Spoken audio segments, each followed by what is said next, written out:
செய்திகள். கனமழையின் காரணமாக நெல்லை, தென்காசி பள்ளிகளுக்கு நாளை விடுமுறை அறிவித்து அம்மாவட்ட ஆட்சியர் உத்தரவு பிறப்பித்துள்ளார்.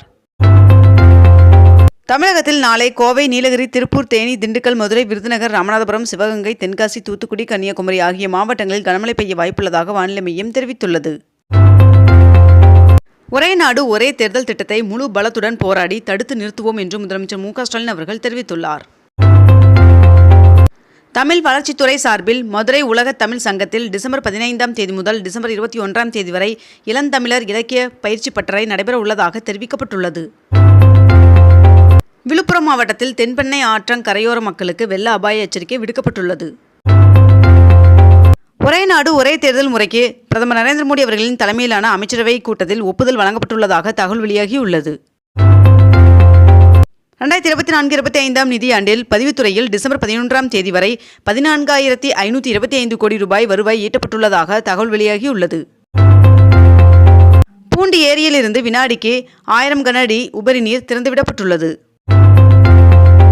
தமிழ்நாட்டில் உயர்கல்வி படிப்பவர்களின் எண்ணிக்கை 47% மேல் உயர்ந்துள்ளதாக அமைச்சர் செலியன் அவர்கள் தெரிவித்துள்ளார். நடிகை நயன்தாரா அவர்களுக்கு எதிராக நடிகர் தனுஷ் அவர்கள் தொடர்ந்த வழக்கில் ஜனவரி 8ஆம் தேதி விசாரணை நடத்தப்படும் என்று சென்னை உயர்நீதிமன்றம் தெரிவித்துள்ளது. வங்கக்கடலில் நிலவும் ஆழ்ந்த காற்றழுத்த தாழ்வு பகுதி 12 மணி நேரத்தில் வலுவிழக்கும் என்று வானிலை ஆய்வு மையம் தகவல் தெரிவித்துள்ளது. கேரளா வைக்கத்தில் பெரியார் நினைவகம் மற்றும் நூலகம் ஆகியவற்றை முதலமைச்சர் மு.க.ஸ்டாலின் அவர்கள் திறந்து வைத்துள்ளார். சென்னையில் இன்று 22 கேரட் ஆபண தங்கத்தின் விலை ஒரு சவரன் 58,280 ரூபாய்க்கு விற்பனையாகிறது.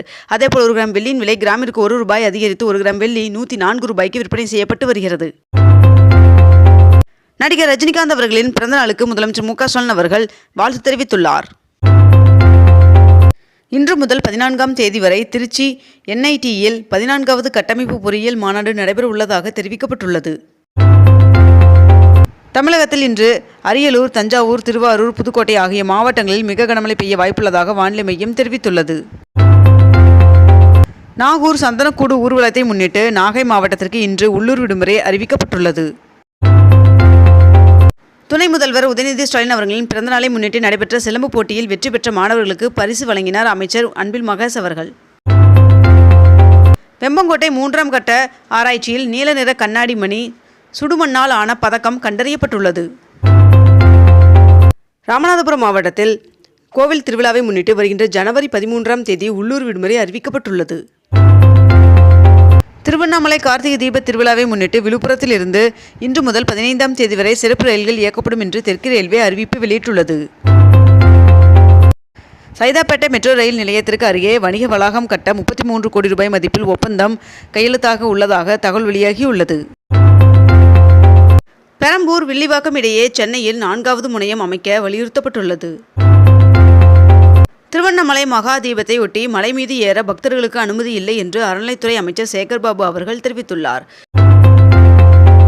12 மீட்டர் நீளமுள்ள 500 தாழ்தள மின்சார பேருந்துகள் வாங்க தமிழ்நாடு அரசு டெண்டர் கோரியுள்ளது.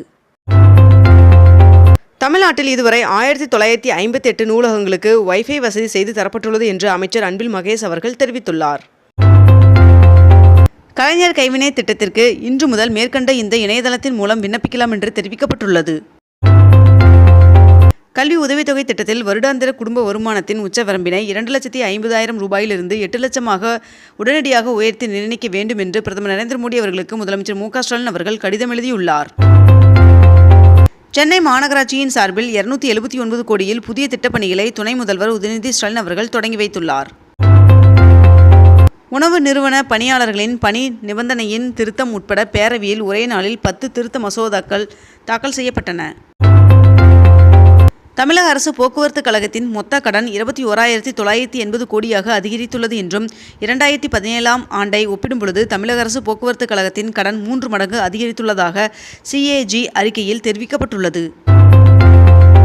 திமுக ஆட்சிக்கு வந்த பிறகு தமிழ்நாட்டில் GDP 2022-23ஆம் ஆண்டில் 7.1% அதிகரித்துள்ளது என்று CAG தெரிவித்துள்ளது. இரட்டை இலை தொடர்பாக வருகின்ற 19ஆம் தேதி எழுத்துப்பூர்வ விளக்கம் அளிக்க EPS அவர்கள் மற்றும் OPS அவர்களுக்கு இந்திய தேர்தல் ஆணையம் உத்தரவு பிறப்பித்துள்ளது. இத்துடன் இன்றைய தலைப்புச் செய்திகள் நிறைவடைகின்றன. மேலும் இதுபோன்ற அண்மை தகவல்களை உடனுக்குடன் தெரிந்து கொள்ள அக்னிபூ சேனலை சப்ஸ்கிரைப் செய்து கொண்டு தொடர்ந்து இணைந்திருங்கள். நன்றி, வணக்கம்.